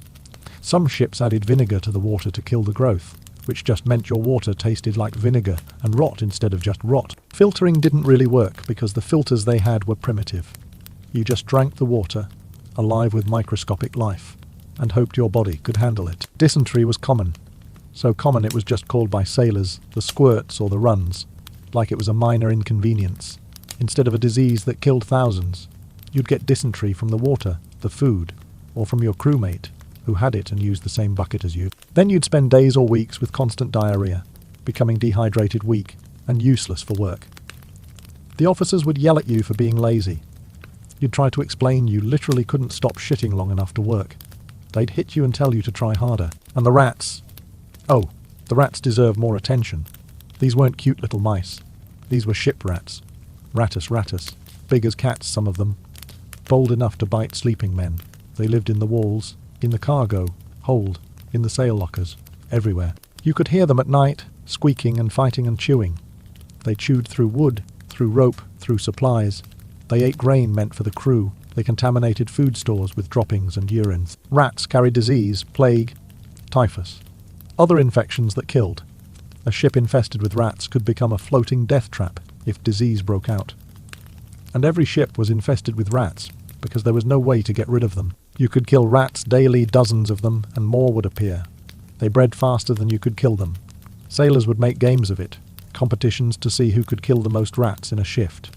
But it was fighting a losing battle. The rats always won in the end. Then there were the insects. Lice were universal. Every sailor had lice. They lived in your hair, in your clothes, in the seams of your bunk. They bit constantly, leaving itchy welts that you scratched until you bled. The only way to get rid of lice was to shave completely hair and body and boil all your clothes. But you'd just get reinfested from your crewmates, so most men didn't bother. They just lived with a constant itching, the sensation of things crawling on your skin that wasn't imagination. Bedbugs infested the bunks. They hid in the cracks of the wood during the day and came out at night to feed. You'd wake up covered in bites, red welts clustered wherever your skin touched the bunk. Bedbugs were nearly impossible to kill. You could tear apart your bunk, boil the canvas, scrub every surface, and they'd still be there. Some sailors slept on deck when weather allowed, preferring exposure to the elements over sharing a bed with bugs. Cockroaches were everywhere. Big tropical cockroaches that flew, flying. Imagine being below deck, in the dark, and having a cockroach the size of your thumb fly into your face. It happened regularly. Sailors developed reflexes, swatting at flying insects without thinking. The cockroaches ate anything organic. Food scraps, leather boots each other. They couldn't be eliminated, just managed. And management meant accepting them as crewmates you didn't like but couldn't escape. The isolation did things to your mind beyond what we've discussed. Months without seeing land. Your entire world was wooden deck and ocean horizon. The sameness was maddening. Every day looked like the last. Same ocean, same ship, same faces. Some men became convinced they were going in circles, that the ship was cursed, that they'd never reach anywhere again. And honestly, with navigation being partly guesswork, sometimes they weren't completely wrong. Letters from home when they arrived through ship to ship transfer or port stops were lifelines and torture simultaneously. You'd learn about births, deaths, marriages, all events that happened months ago. Your sister got married, the wedding was half a year past. Your father died, the funeral long over. Your wife had a baby, already crawling, by the time you got the news.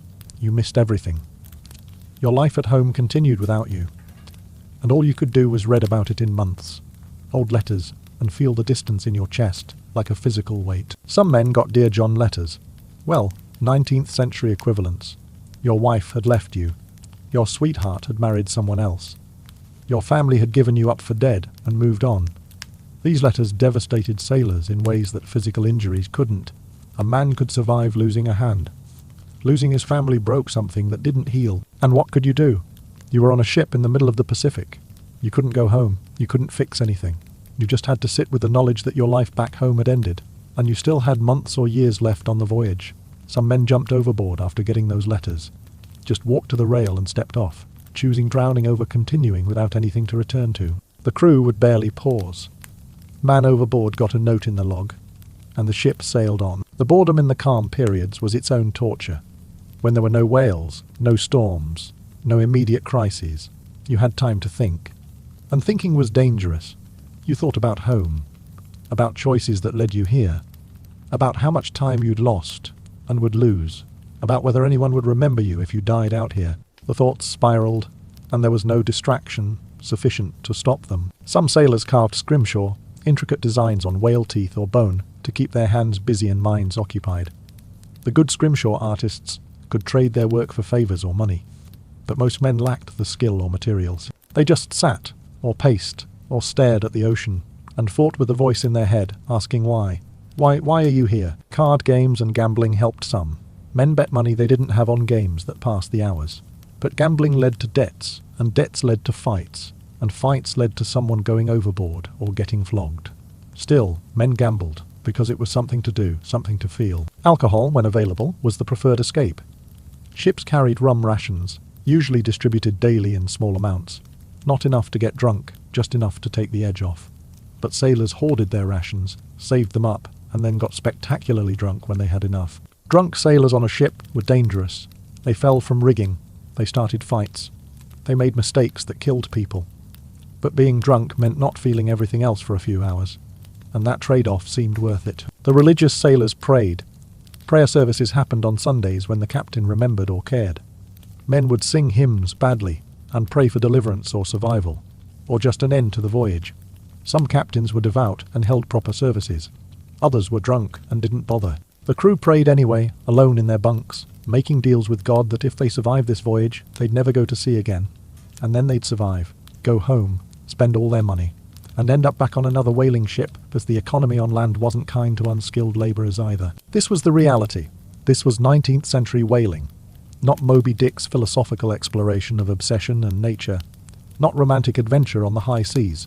Just suffering, exploitation, danger, and the slow erosion of hope in exchange for money you'd probably never see. The ships rotted at the docks eventually. The men died or aged into unrecognisable versions of themselves.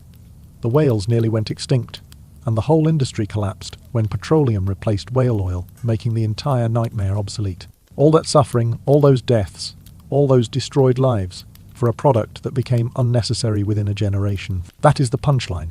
You could do everything right, survive the voyage, make it home alive, and still have sacrificed years of your life for an industry that stopped mattering. The lamps burned petroleum instead of whale oil. The fashion changed so whalebone corsets fell out of style. The market moved on, and the whalers, used up and discarded, had to figure out how to live with what they'd endured for nothing. So yes, being a 19th century whaler sucked. Comprehensively, thoroughly, absolutely sucked. In ways that modern jobs, even terrible ones, can't match. You gave years of your life, your health, sometimes your sanity and limbs, to rich men who profited while you barely survived. You killed magnificent creatures in horrible ways that still give conservationists nightmares. And your reward was poverty, trauma, and the knowledge that you'd been part of something history would rightfully condemn. But hey, at least you got to see the ocean. There is always a bright side, if you squint and ignore everything else. And we haven't even talked about the specialised horrors of different hunting grounds. Arctic whaling, for instance, was a category of nightmare all its own. Bowhead whales lived in the Arctic, and hunting them meant sailing into ice fields, where the temperature dropped below freezing and stayed there for months. Ice was everywhere, not occasional ice floes. Solid ice that could crush your ship like an eggshell if you got trapped. The ship would sail through leads, narrow channels of open water between ice sheets, and hope the ice didn't close while you were in there. Sometimes it did close, sometimes slowly, giving you time to try to escape or cut through. Sometimes fast, the ice sheets grinding together, with sounds like thunder, crushing anything between them. Ships trapped in ice had two choices: survive the winter or die. There was no sailing away. The ice held you, and you either made it through months of Arctic winter or you didn't. The crew would build shelters on deck, try to insulate the ship, ration supplies, and hope. Some crews made it. Some didn't. Some ships were found years later, empty of living crew, frozen corpses in bunks, or scattered on the ice where they tried to walk to civilization. That was hundreds of miles away. The cold in the Arctic wasn't like winter cold in New England. This was cold that killed exposed skin in minutes. Your breath froze instantly, forming ice on your beard, your scarf, your collar. Your eyelashes froze together. Your nose hurt to breathe through. The air felt solid, like inhaling knives. Working on deck in Arctic conditions was torture. Your hands froze even in gloves. Frostbite was universal. Fingers turned white, then grey, then black as tissue died from lack of blood flow. Mild frostbite meant pain and peeling skin. Severe frostbite meant amputation. More fingers and toes lost to the job. The ship itself became coated in ice. Spray from waves would freeze instantly on contact, building up layers of ice on the rigging, the deck, the hull. This added weight, tons of it, making the ship top heavy and unstable. Crews had to constantly chip ice off critical areas using axes and mallets to break frozen spray before it sank the ship. Your hands were already frozen. The tool was slippery with ice. One mistake and the axe slipped, cutting into frozen wood or your leg or your crewmate standing next to you. Below deck in the Arctic was paradoxically worse in some ways. Yes, you escaped the wind and the lethal cold, but the ship's interior was still well below freezing. Your breath condensed and froze on every surface. The walls sparkled with frost. Your blanket froze to the wall if it touched. Water froze in cups. Food froze. You'd try to eat and discover your hardtack was literally rock, hard from ice, and your teeth couldn't break it until you'd warmed it against your body for several minutes. Sleep in the Arctic meant piling every piece of fabric you owned onto your body and still shivering all night. Men slept in groups, sharing body heat, packed together in frozen bunks like sardines. Not for camaraderie. For survival, alone, you'd freeze to death in your sleep. Together you might wake up. Some men didn't wake up. They'd go to sleep shivering and just never get warm enough. Hypothermia killed quietly. The men would stop shivering, actually, which seemed like a good sign until you realized shivering was the body's defense. And when it stopped, the body was giving up. They'd become confused, lethargic, then unconscious, then dead. And their crewmates wouldn't know until morning, when they couldn't wake them. Frostbitten corpses couldn't be buried at sea in the Arctic because the ocean was frozen. The dead got stored on deck, frozen solid, stacked like cordwood until the ice broke up and you could give them a proper sea burial. Living with your dead crewmates as frozen decorations did things to your mental state. Sailors reported nightmares where the frozen corpses moved, spoke, blamed the living for their deaths. And you still had to hunt whales in this. Bowhead whales swam under the ice, surfacing in breathing holes or open leads. You'd row your whaleboat through near, freezing water, chunks of ice banging against the hull, trying to get close enough to a whale to strike it. If you fell in the water, you had maybe 5 minutes before hypothermia incapacitated you. Maybe. Often less. The harpoon line was a special danger in the Arctic.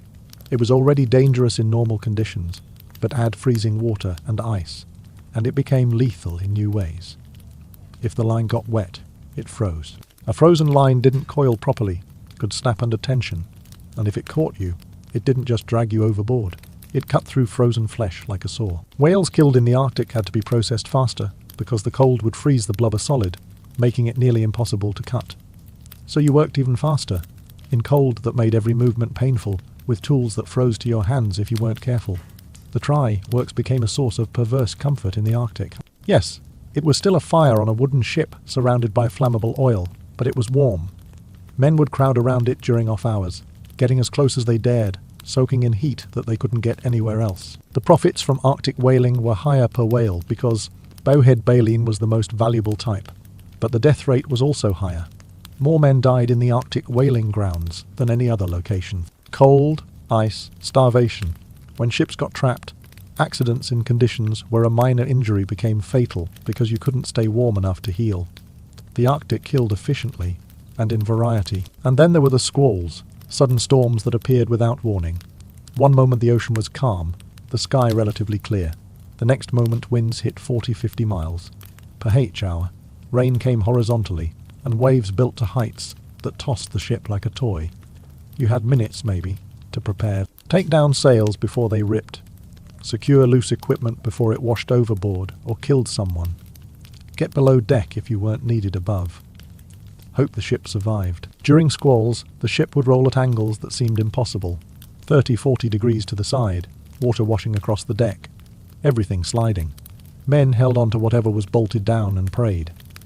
The masts bent, the rigging screamed, and the hull groaned as forces tried to tear the ship apart. Sometimes the ship survived. Sometimes masts snapped, sending rigging and sail crashing onto the deck, killing anyone underneath. Sometimes the hull cracked, sprung a leak that couldn't be contained, and the ship went down. Sinking in a storm meant almost certain death. The whaleboats might survive launching, might not. If you got into a boat, you were in a 30-foot open vessel in storm conditions that had just destroyed a 100-foot ship. Your chances were poor. If you didn't get into a boat, you went into the water and drowned, or died from hypothermia within minutes, depending on the water temperature and how good a swimmer you were, which probably was not very good. Some men survived shipwrecks through sheer luck, clinging to debris, washing up on islands, getting picked up by passing ships. These men had stories, the kind that made other sailors go quiet when they heard them. Stories of days in the water, drinking rainwater if it rained, or slowly dying from dehydration if it didn't. Stories of watching crewmates give up and slip under the waves. Stories of arriving on shore and finding the island uninhabited, then having to survive weeks or months until rescue came, or didn't. The psychological toll of near-death experiences at sea was immense. Men who survived shipwrecks weren't grateful heroes. They were traumatized, broken, haunted by what they'd seen and what they'd done to survive. Some went back to sea because they didn't know how to do anything else. Others never set foot on a ship again. The trauma, too deep to overcome. And what about the whales themselves? We've talked about killing them, but let's think about what whalers were actually doing. They were hunting some of the largest, most intelligent creatures on Earth. Sperm whales have brains 6 times larger than human brains. They have complex social structures. They communicate over vast distances using clicks and calls. They care for their injured and their young. They remember. Whalers noticed that whales learned. In areas that had been heavily hunted, whales became wary. They'd dive as soon as they spotted ships. They'd avoid certain areas, changing their migration patterns to avoid hunting grounds. Some whales fought back systematically, destroying boats whenever they encountered them. This wasn't random animal behavior. This was learned response to threat. Mother whales would defend their calves to the death. If whalers attacked a calf, the mother wouldn't flee. She'd stay trying to protect the calf, making herself an easy target. Whalers used this deliberately. Kill or wound the calf, and the mother would stay close enough to kill 2. 2 whales for 1 hunt. It was brutally efficient and morally repugnant. But profit doesn't care about morality. Pods would come to the aid of injured members. If a whale was struck and couldn't dive, other whales would surround it, supporting it at the surface, trying to help. This also made them targets. A single struck whale could lead to multiple kills as pod members refused to abandon their wounded. Whalers called this a jackpot. Cytologists call it evidence of complex social bonds and empathy. Some sailors couldn't handle this after a while. They'd signed up to hunt animals, yes, but whales weren't like hunting deer or even buffalo. Whales looked at you with eyes that seemed intelligent, aware.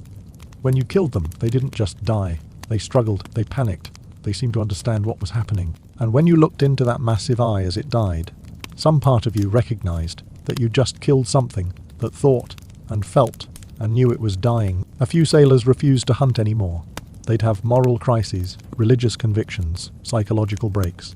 The captains had little sympathy.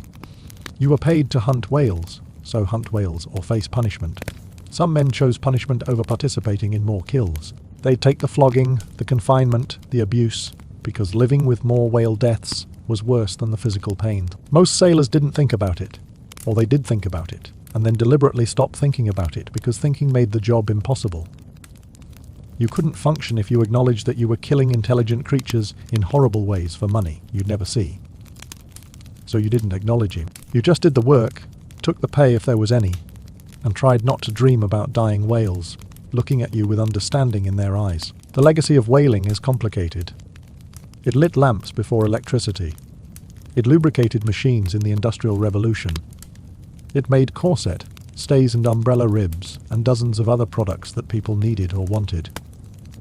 The economic impact was significant, but it nearly drove multiple whale species to extinction. It killed hundreds of thousands of intelligent creatures, and it broke the men who did the killing. Modern whale populations are recovering, slowly because we stopped hunting most species, but the damage was extensive. Some populations crashed so low they may never recover. Sperm whales, bowhead whales, right whales.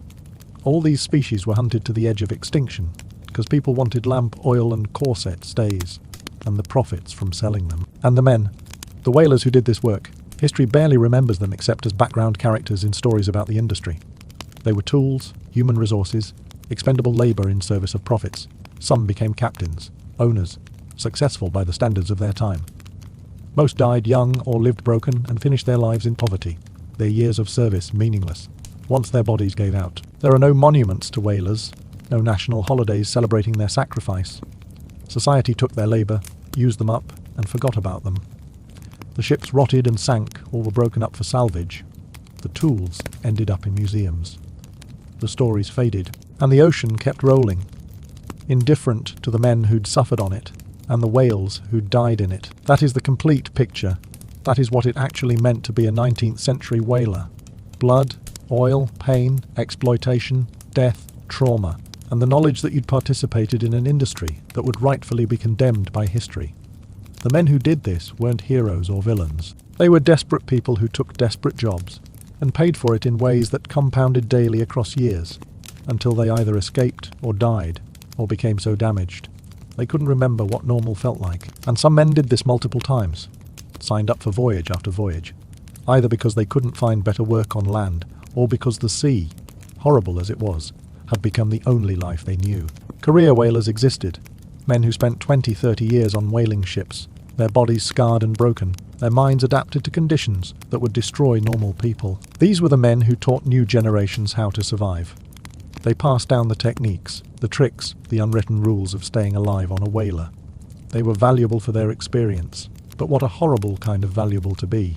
Your worth measured in your ability to survive, and help others survive an industry designed to use you up and throw you away. So when you think about the 19th century, about the Industrial Revolution, about the lamps that lit homes and the machines that built empires, remember, someone paid for that. Someone bled for that. And a lot of someones, both human and whale, died for that.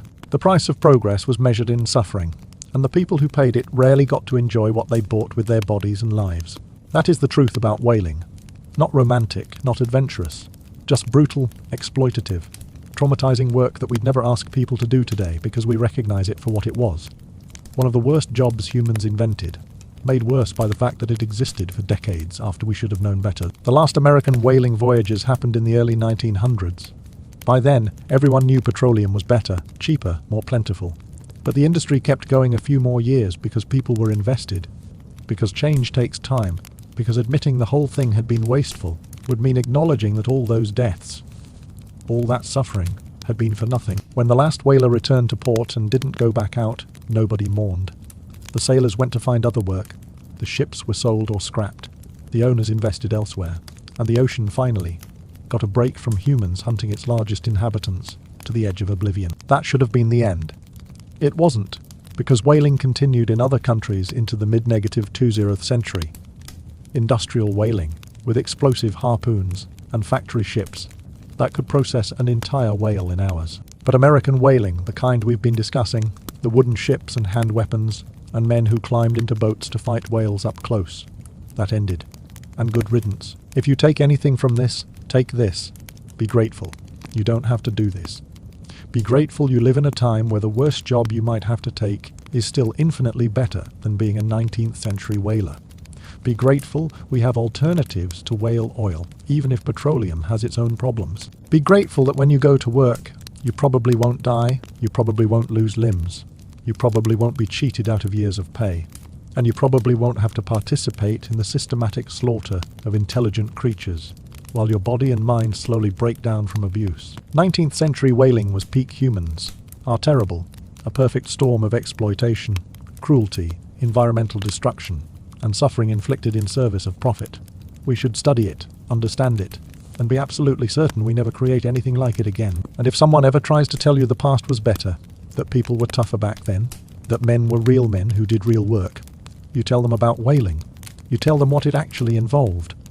You watch them process the reality of what tough meant, what real work cost, what real men had to endure, and then you watch them quietly revise their opinion about whether the past was actually all that great. Because it wasn't for most people, it was terrible, and for whalers, it was worse than terrible. It was years of suffering in exchange for money they didn't get to keep, and trauma they carried for life, all to provide lamp oil for people who never thought about where it came from or what it cost the people who produced it. That is the final truth. People used whale oil without thinking about the whales who died for it, or the men who killed them. The product reached consumers clean, refined, packaged, with all the blood and horror washed away. And that is how exploitation works. Distance the consumer from the cost. Make the product convenient. Never mention what had to happen for it to exist. Whaling was capitalism at its most extractive. Use resources, including human ones, until they're exhausted. Externalize the costs onto people with no power to refuse. Profit from the difference. Move on when resources run out, leaving behind destroyed populations and broken people.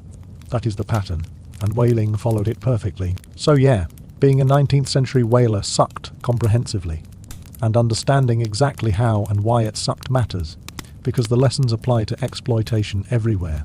Then and now, know what you are consuming and what it costs. Know who pays for your convenience. Know that someone, somewhere, is probably suffering, so you can have nice things, and decide whether that is acceptable. Whaling ended because we found a better way. Let's make sure we keep looking for better ways, so fewer people have to sell their health and lives for someone else's profit. That is the real lesson. That is what we should remember from this ugly chapter of history. And one more thing, if you ever meet someone who says they'd love to time travel to the 19th century, you ask them one question. Would you want to be a whaler? Watch them process what that would mean. Watch their romantic notions about the past collide with the reality of what we've just discussed. And watch them very quickly decide that maybe, just maybe, the present isn't so bad after all. Now you know. Now you understand why being a 19th century whaler sucked. Thoroughly comprehensively. In ways that damaged body and mind and left scars that never healed. And you know why we should be grateful, deeply grateful, that this particular form of human suffering is history. That is it. That is the story. Welcome to one of history's worst jobs. Be glad you missed it.